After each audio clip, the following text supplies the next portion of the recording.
പാചകവാതക പ്രതിസന്ധിയുടെ കൂടുതൽ വാർത്തകൾ തിരുവനന്തപുരത്ത് നിന്ന് വരുന്നു. അജ്മൽ ദിറാർ നമുക്കൊപ്പം ചെയ്യുന്നു. ഗുഡ് മോർണിംഗ് അജ്മൽ, വിവരങ്ങൾ പറഞ്ഞോളൂ പെട്ടെന്ന്.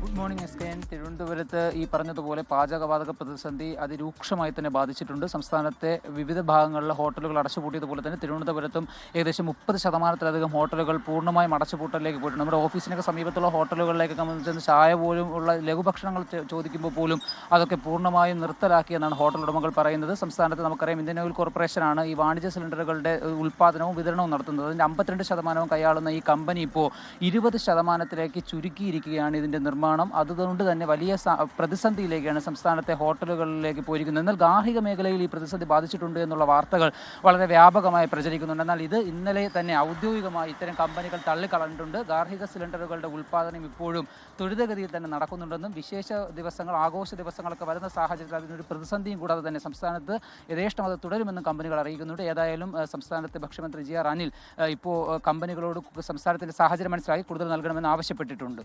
അജ്മൽ ദിറാറാണ് വിവരങ്ങളുമായി ചേർന്നത്. ലോകത്തെവിടെയായാലും ഏത് സമയത്തും 24 വാർത്തകളും ഓഗ്മെന്റഡ് റിയാലിറ്റി പാക്കേജുകളും എക്സ്പ്ലെയിനറുകളും വിശദമായി കാണാൻ ഞങ്ങളുടെ യൂട്യൂബ് ചാനൽ നിങ്ങൾക്ക് സബ്സ്ക്രൈബ് ചെയ്യാം.